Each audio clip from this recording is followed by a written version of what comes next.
जिला कृषि पदाधिकारी आशुतोष कुमार हमारे साथ जुड़ रहे हैं, जिनसे बात करेंगे इस विभाग में पूरे जिले में चलने वाले महत्वपूर्ण कार्यों को लेकर। प्रमुख जो योजनाएं वर्तमान में है जिले के कृषकों के लिए, उन योजनाओं से संबंधित जानकारी भी प्राप्त करेंगे इनसे बात करके। सबसे पहले तो आपका हमारे चैनल जीएसआर क्रू में बहुत बहुत स्वागत है। धन्यवाद। कितना समय हुआ सर आपका बतौर जिला कृषि पदाधिकारी? हम मेरी ज्वाइनिंग 2 अगस्त को हुई है, तो करीब 4 महीना हो गया हमारा यहाँ। संक्षेप में आपसे जानना चाहेंगे कि कृषि विभाग के जो विंग्स हैं दूसरे, वो कौन कौन से हैं? देखिए, हमारे विभाग का नाम है कृषि पशुपालन एवं सहकारिता विभाग। तो कृषि विभाग के अंदर में निदेशालय आते हैं, अलग अलग निदेशालय हैं, जिसमें मुख्य निदेशालय है कृषि निदेशालय, उसके बाद है उद्यान निदेशालय, भूमि संरक्षण निदेशालय, उसके अलावा पशुपालन निदेशालय, गव्य विकास है, उसके अलावा जो है असिस्टेंट रजिस्ट्रार कोऑपरेटिव सोसाइटी, जिसमें सहकारिता आता है। तो ये मुख्य निदेशालय है।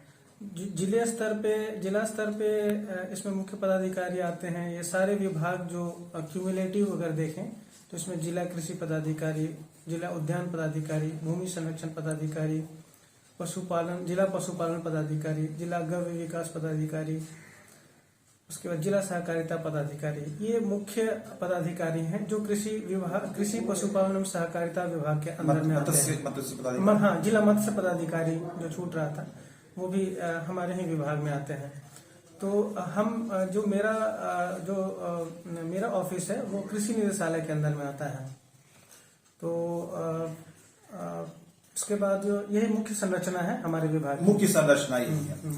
रबी का मौसम है जी, क्या चल रहा है वर्तमान में? आप क्या जानकारी देना चाहेंगे इससे संबंधित? देखिए, रबी का मौसम चल रहा है और रबी मौसम जो है पूरे इंडिया में महत्वपूर्ण है, क्योंकि गेहूं का फसल इसी मौसम में होता है।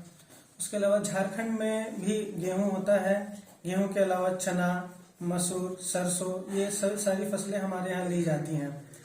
तो हमारे यहाँ जो है जिला कृषि के अंदर में हमारे यहाँ योजनाएं चलती हैं, जिसमें सीड डिस्ट्रीब्यूशन होता है और सीड जो है वो सब्सिडाइज रेट पे दिया जाता है, जिसमें 50% सब्सिडी पे सीड दिया जाता है। उस योजना का नाम है सीड एक्सचेंज एंड डिस्ट्रीब्यूशन, जिसमें वीट जो है हमारे यहाँ 2700 क्विंटल प्रोवाइड किया जाएगा।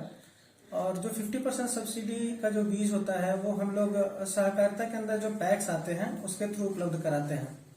उसके अलावा और जो 90% सब्सिडी पे, 90 नहीं 100% सब्सिडी पे भी बीज उपलब्ध कराया जाता है, जो कि बिरसा फसल विस्तार योजना के तहत प्रोवाइड किया जाता है। जिसमें गेहूं जो है हमारे यहाँ 150 क्विंटल, मस्टर्ड जो है 27 क्विंटल, मसूर जो है 62 क्विंटल और मकई जो है 120 क्विंटल, ये 100% सब्सिडी पे उपलब्ध कराई जाएगी। उसके अलावा साथ ही जो 50% सब्सिडी पे था उसमें गेहूं जो है वो 3000 क्विंटल हमारे यहाँ प्रोवाइड किया जाएगा।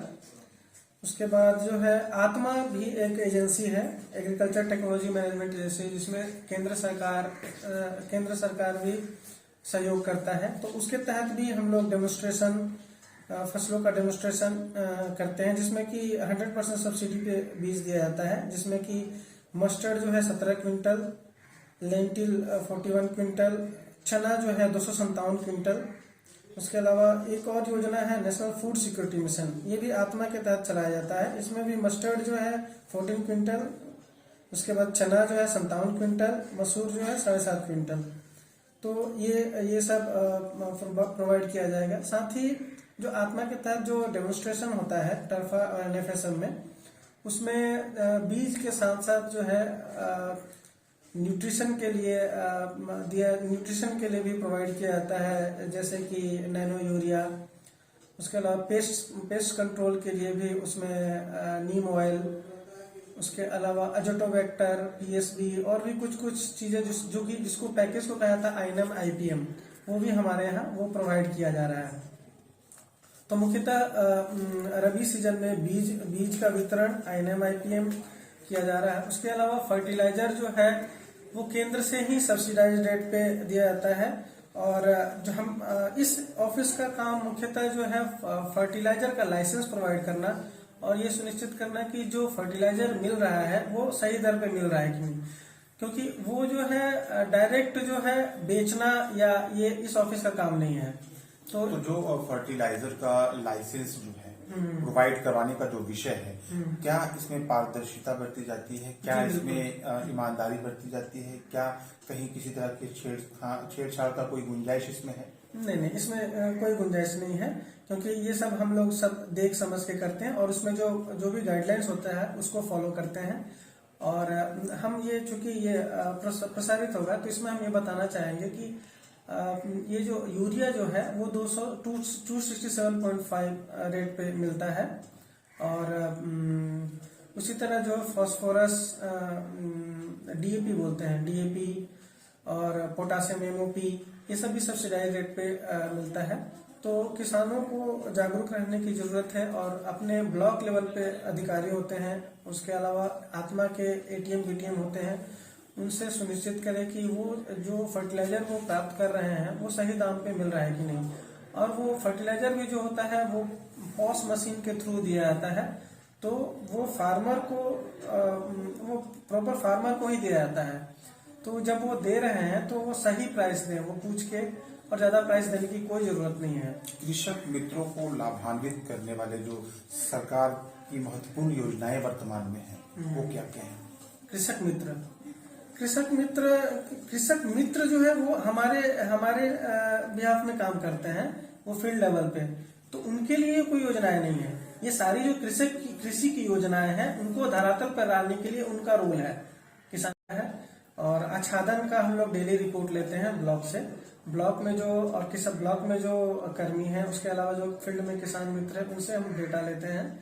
उसके अलावा फील्ड भ्रमण भी किया जाता है। क्रॉप जो है, जो फसल है वो नष्ट होते हैं, उन्हें हानि पहुंचती है, कुछ इस तरह के कीट पतंग होते हैं, क्या कहना चाहेंगे इस विषय में? आप क्या जानकारी देंगे? रबी फसलों को किस तरह के कीट पतंगों से नुकसान है और बचाव के क्या उपाय हैं? ऐसा है कि देखिए, बहुत लोगों को जानकारी नहीं है। हमारे यहाँ एक पोस्ट होता है जूनियर प्लांट प्रोटेक्शन ऑफिसर, वो गेजेटेड ऑफिसर होते हैं और उनका हमारे यहाँ गिरिडीह जिला में उनका ऑफिस है पचम्भा में।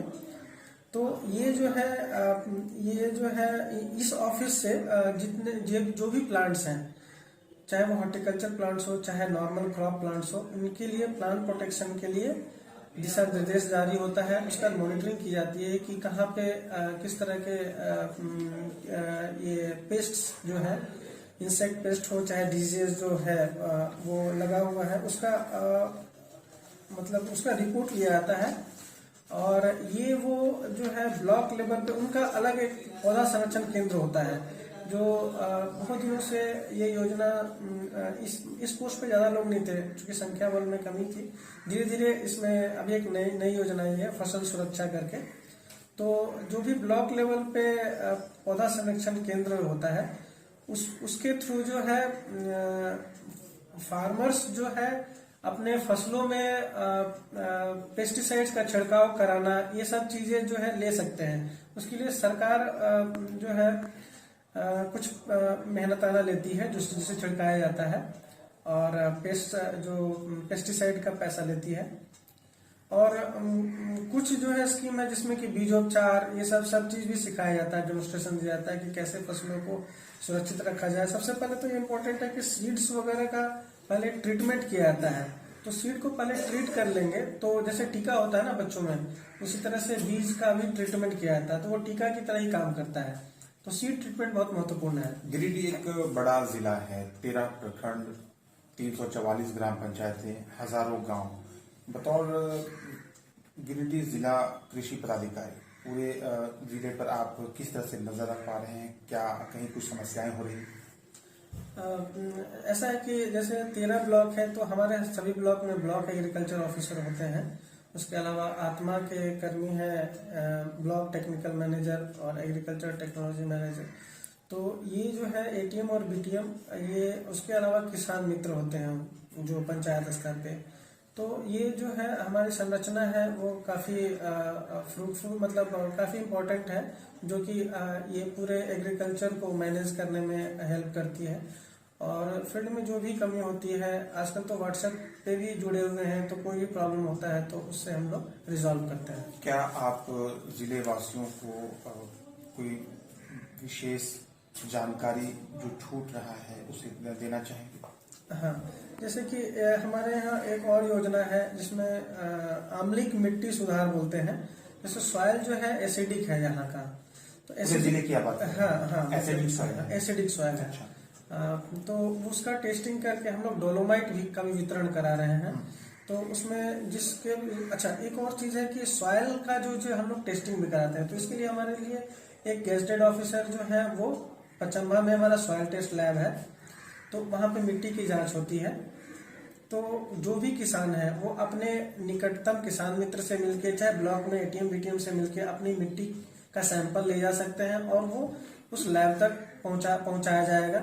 और मिट्टी की जांच और वो प्रत्येक साल चल रहा है, तो इसको हम अवगत कराना चाहेंगे किसानों के बीच में कि इसको ध्यान में रखा जाए और मिट्टी का जांच करा के क्या न्यूट्रिएंट्स कम है उसी हिसाब से फर्टिलाइजर का उपयोग करें।